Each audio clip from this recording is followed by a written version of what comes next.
Hey, people, how you doing out there? You have to bear with my voice here this evening. It's not cooperating. I don't know what its problem is. It's lazy.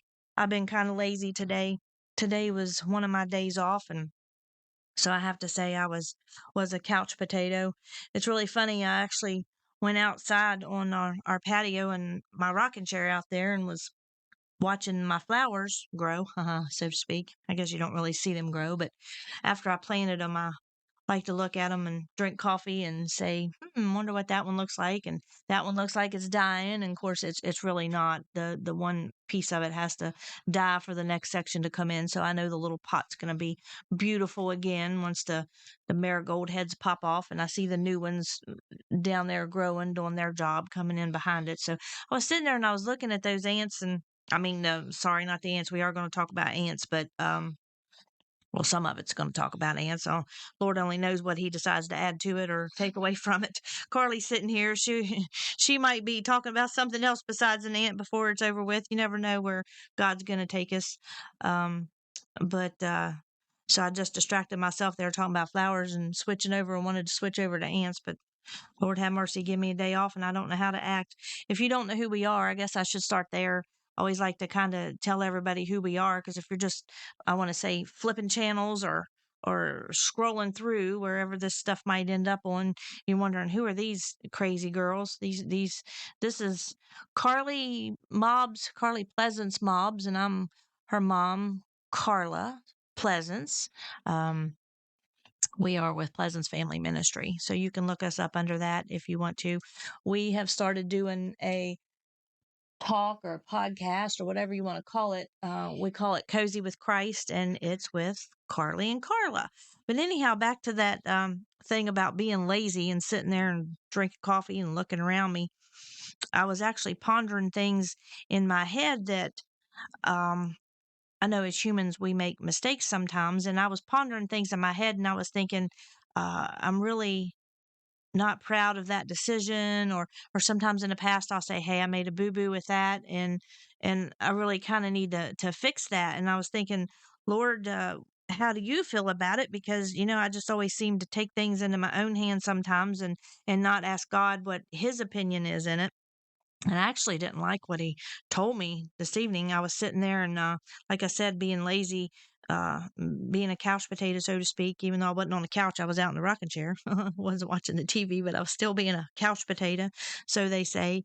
Um, but I looked down, and I'm sure some of you have fought ants over the years. I know years ago we lived in our house for like 13 years at the place we were living, and I had never ever ever fought with ants. I had to deal with those stupid little centipede looking things. I mean, we called them water bugs. That wasn't even their proper name. I don't know where we came up with water bug, but there was these stupid long hairy things, and we had to fight with them. We had to keep up bug killers or whatever, or do stuff to deter those from coming in. But I never ever had problems with ants. And it was actually the year we were moving out to move into another place where we moved into, we had a little church we opened in a different town in Stanley, Virginia. But before we moved, all of a sudden these ants are all over my kitchen. I'm like, where in the world did these ants come from? It's kind of freaked me out. And so we had to deal with them. And it just so happened as I was sitting out here on this rocking chair, I just heard him say, look down. I was looking at the flowers and I heard him say, just look down. And it's kind of glanced down and I saw all the little ants. And we've had to fight ants here in the past. We, spray the ant killer and stuff. I know some of you aren't for all that, but I would rather have them spray ant killer out around the edge of the house than have them in here eating my sugar, so to speak, sugary sweet things, because ants are definitely little workers. I know you've never seen a lazy ant if you're looking at them. And so when he told me that, I was kind of like, oh my goodness, I remember a verse in the Bible that was talking about ants. And Carly was sitting over there, and I said, look this up. I don't have my phone. Of all times, can you believe it? I went somewhere without my phone. Don't we all just drag that little phone around with us? But she happened to have hers. I said, I really need to know. I don't know where it's at in the Bible, but I'm looking at these ants. He told me to look at these ants about this things that I'd been thinking about in the chair.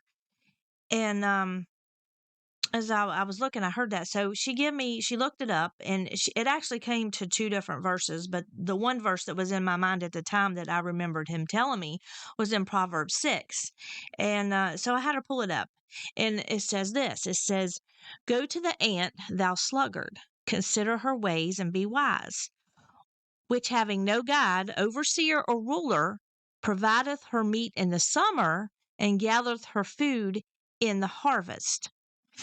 And so I sit there and I thought, so she's working. They're working now. The Bible's talking. God is actually, when He gives you things, it's more than just seeing a verse about an ant. If you were actually to study ants, and I believe that's called myrmenology, I have to think about what that is. Myrmecologists, they study ants. Anyhow, it's not murmuring like all of us like to do sometimes, mumble and fuss and complain, kind of like the Israelites in the desert. But anyhow, I guess I was kind of complaining to God.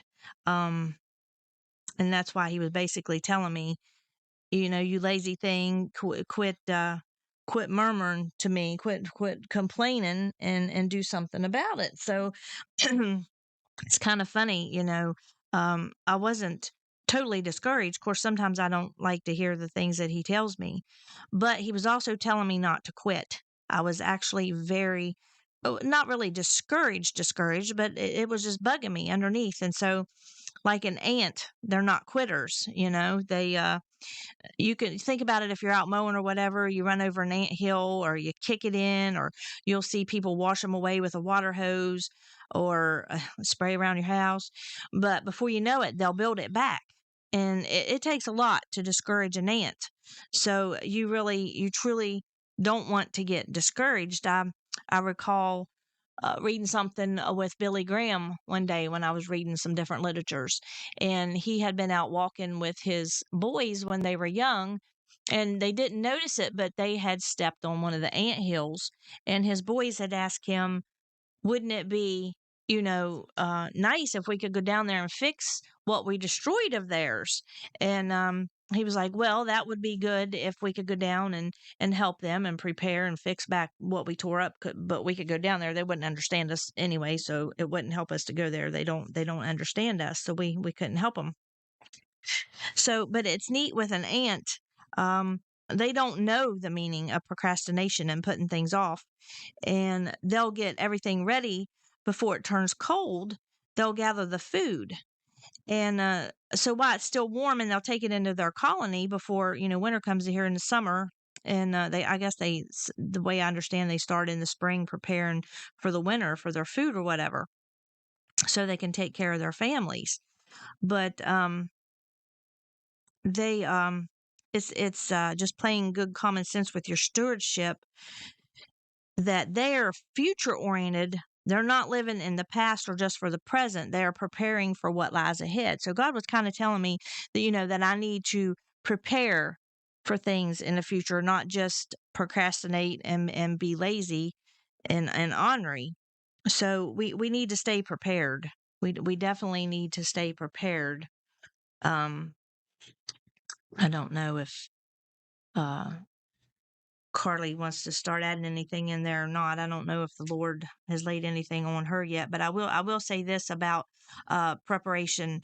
Um, Someone once said that one thing greater than the will to succeed is the will to prepare. And it was something I was reading earlier that said, without preparation, the future is inedible. Have you ever heard someone being interviewed at an intense and difficult situation, such as soldiers, police, firefighters, medics, or other in those professions? It says almost invariably, when they were asked how they knew to do the right thing in that moment, they would reply, I simply relied on my training. And so I guess with training and preparation, if we get into our Bibles, there's always somewhere, just like that verse came back to me with the ants just off my head. I mean, I hadn't been thinking about ants at all on top of my head, but the preparation of just reading my Bible and remembering from the past different things, that's what he'll end up bringing things to you just out of the blue. He'll bring something to you and you'll be like thinking on it, and you'll all of a sudden realize, hey, I have this thought. And that thought, well, that thought could be the way, it could be God or the devil, but I knew in this particular instance that it was God speaking. speaking about being prepared.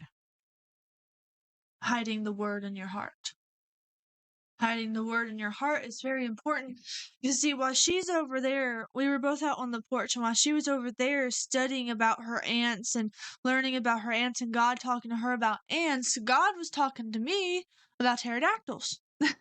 Well, I know, two different very things, but this Sunday was Seth's birthday, and to give him a little break in the children's room for him to actually listen to a sermon, me and Mom went back with the children. And this one little boy we have, he's like obsessed with dinosaurs, and he starts telling me and Mom all these things about this pterodactyl, about the sounds they make and what they did. You know, they flew around. He's only like 5, so he didn't give a lot of information. Oh, 3. He's 3. He's only 3, so he's giving more information than I would have believed he would. But he's giving a lot of information that I didn't even know sometimes.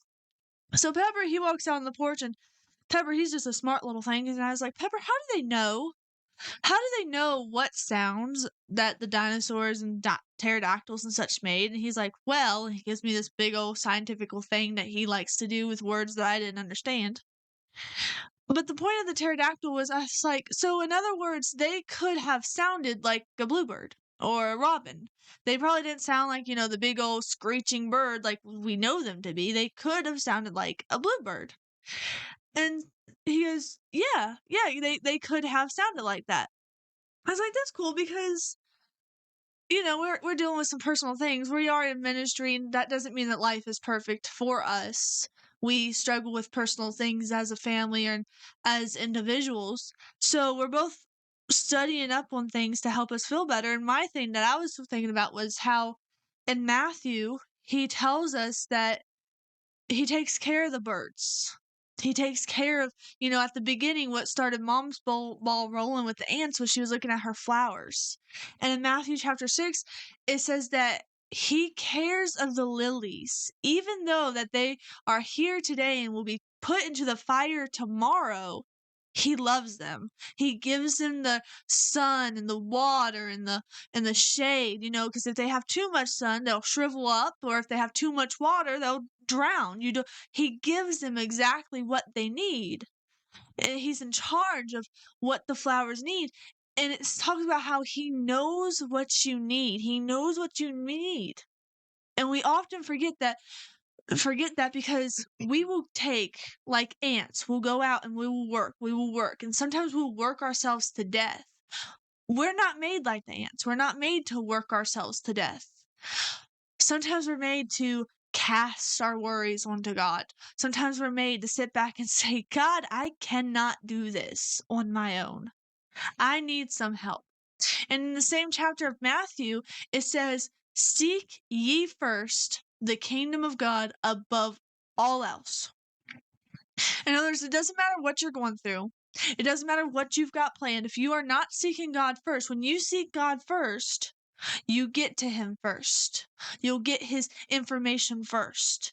It was like we were both out there and we were both worrying about this situation, but at the same time, we were both going to God in different ways because we know, listen, it's not always our first place to go to. I know I'll have a panic attack, and at first I'm like, okay, how do I resolve this panic attack? Because it's like panic, panic, panic, panic. Oh God, there's God. And then for me personally, I'll start panicking because like, oh gosh, is he mad at me for forgetting him? Is he mad at me for not thinking of him first? Because we forget that we have to go to him. Mm-hmm. That's what we're made to do. We are made to worship him. We are made to love him. He made us to worship him. He made us to love him. And when we forget to do that first, we have all those burdens on top of us. We have all these things of, I'm not important, or I can't do this alone. I don't know how I'm going to do it. We talked, I think it was our last podcast, we talked about how you cannot buy yourself out of debt. You can't do it on your own. You have to go to God. Be like, hey, listen, I can't do it. It's your problem now. Here you go.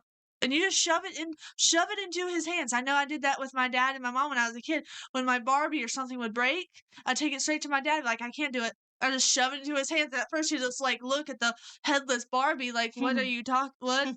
First of all, how did this happen? How are you playing with your dolls? But then he would fix it. He probably wouldn't always do it in time I would want it to, because that time I'd be like, now, do it right now. Do it now because I gotta go finish this game. But Dad, he would have to take his time. He'd have to go out to. I think he was making more of a show of it than he had to. He'd go out, he'd get a little hammer or something, and then he'd pop it back into place, and he'd give it back to me. And I just remember thinking, like, you could so do this a lot faster. I could do it. My hands are just too small.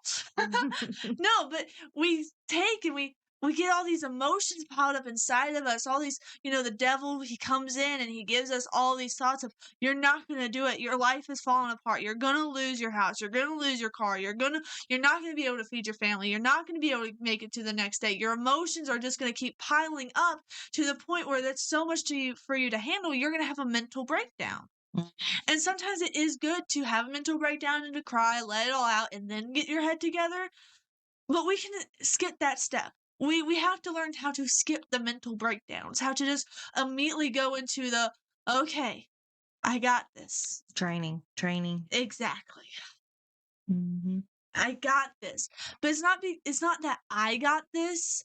It's the person that is beside me that has this.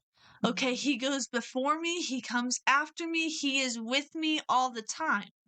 That's how we're able to walk like there's nothing going on. It's like when you're walking in the store and then your sock decides to slip off underneath your shoe, but you can't walk weird because then you look funny. So you have to walk like you don't have a problem. And you know that as soon as you get to the car, before you load your groceries into the car, you're sitting down, you're fixing your sock. And sometimes and when that sock thing happens, that shopping trip seems like 10,000 times longer. It's like, is there any more aisles I have to go through? And then you have to remember that you're up at Walmart, you're about to check out. Oh crap, I forgot the milk. And they keep that in the very back of Walmart. So you have to walk all the way back and come all the way back forward. And then of course there's no parking when you went inside, so you had to park on the very end of the parking lot. And that walk just keeps getting longer and longer. But every step you take is another step you won't have to take. So if there's a way to remove a step out of our lives, let's remove the mental breakdown out of our lives and replace that and close it together closer with problem, God. Instead of going problem, mental breakdown, God, we're going to go problem, God, mental breakdown, God. Because sometimes he doesn't do it like we want it. Sometimes he doesn't do it, and that's the truth. He doesn't do it like how we want it to happen. He doesn't do it in our timing, so then we'll have a mental breakdown like, why are you not listening to me? Why are you not fixing it how I want to hit the lottery right now. I don't play the lottery, so I'm not going to hit the lottery. But hey, if I would wake up tomorrow with $1 million in my bank account, I will not complain. There you go. But the chances of that happening is 0 to 1. I meant 0 to 1,000,000. I was thinking 1 because God is number 1. If he wants it to happen, it will. But we have to be honest with ourselves. We also can't go to him like a wishing well. There's a song. He's not going to do the praying for you. You have to go and you have to pray to him. You have to tell him, hey, this is what's going on. I know you know what's going on because the Bible says that you know. But the Bible also says that when I draw near to you, you draw near to me. So here I am drawing near to you, God. Draw me up something. Draw me up a plan. If you do know ants, you know that they make tunnels underneath the ground. They make their long tunnels and they go every which way, and it looks crazy to the human eye. But the ants know exactly what each tunnel is for. They know where each tunnel goes. They know which tunnel has the queen, which tunnel has the other ants that do their jobs. If you ever watched the Disney movie A Bug's Life, it's about the life of an ant. And, they have to go through and they have to store up for winter and they have to store up their food. But the locusts, they keep coming, they keep stealing their food. So this one little ant's like, well, we got to take care of you. You have to get the locusts out. So he goes out and he searches for help. He goes out and he tries to find help in every way, shape, and form. And he comes back with help, but the help ends up being like a bunch of circus people. They end up not being great help. And the queen and the rest of his colony is like, what the heck are you doing, dude? Why did you think this was a good idea? But that's because God will come to us and we'll look at him like, what? This isn't going to work. Those guys are not going to help me because First of all, the one has paint on his face. The other one is too big to even walk. And what's going on with the guy in the wheelchair? He's not going to help me at all. But that's because God works for you in so many different shapes and forms. My friend, he was down the other night. He was feeling he was feeling upset at himself. And his little niece walked in the room for no reason. He's like, yeah, she's like really not that nice all the time. But she walks in the room. She goes, hey, I'm proud of you. I'm proud of what you become. He said that lifted his spirit so much that he felt like it was God telling him, hey, you've got this. And sometimes we get to the point where we have to be like, okay, your plan, it doesn't look how I want. Because when you said that you were going to get help, I'm like picturing, that angel armies coming, giving Satan a good beat down, but instead you give me clowns. Mm. How are the clowns going to help? That's because he helps us in so many ways that we're like, that's not going to work. But his thoughts are not our thoughts. His ways are not our ways. So when he does line things up for us, we have to just sit back and be like, okay, I'm here. I am here for the ride. Because I don't know what you're doing, but you're controlling it. So here we go. This is what we're doing. So if nothing else, we'll leave you with this thing. No matter what's going on, you're gonna make it. It's gonna be okay. You have to say that. And the preparation is the words are in the Bible, whether it's in Psalms or Proverbs or wherever it is. Google if you want to. Whatever that's got you anxious or upset or worried, or you ask God, that's what his word's for, is he tells you every single thing is in there. Just like the simplest verses we ever look, like the ant, you study into the ant, you're going to learn a lot more with what he meant in that verse. So preparation, and just know that you are going to get through it. You have the verses in the Bible to tell you, and I have to pull them up. I have to Google them up myself sometimes. It's a good idea. Stick them on a sticky note and change them every week if you want to. Stick them on the wall, stick them on the mirror. You brush your teeth, you look up there and say, hey, God told me it's going to be okay. He told me I'm not abandoned and I'm going to get through this, and he's going to help me get through this. But you have to ask him. You have to ask him to help you get through it and show you how to get through it. But you can do this. So whatever it is you're going through, know in the back of your head, it's going to be okay. And a lot of us, that's all we have to hear. Instead of everybody tearing us down. Well, I don't know. And don't get drawn into the negative complainers seem to draw complainers. Complainers understand each other. Oh, I know, honey. I feel sorry for you. Don't fall into that. Fall into the Bible. Fall into the Word, because He will tell you the truth. It might not always be what you want to hear, but He's not going to complain with you. He's going to show you. He has. Not He's gonna. He has showed you in there. It's in there already. You just Google up the verse. Hey, I'm crying. I'm crying. Why am I crying? It might just be your hormones messed up. It could be anything. It could be something simple. He's got it in there. He's got it. You just got to pull it up. Google it.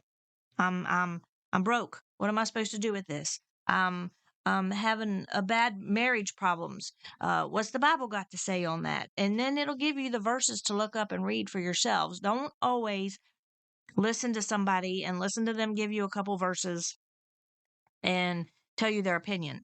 You have to get the opinion, and I say the opinion, I mean God's word. It's not just his opinion, it is his words to you. And he will tell you what it is. The whole thing. The whole thing is there for all of us to help us get through it. So don't be lazy, because if an ant is lazy, it's not going to get its food in for the winter to sustain them then. So we need to be sustained by the word. And he will tell us that it's going to be okay. So I guess until the next time that he lays it on us to come and try to help you and encourage you, this is Carla and Carlie, Carlie Pleasance moms, and Carla Pleasance. We'll see you next time. We'll talk to you later.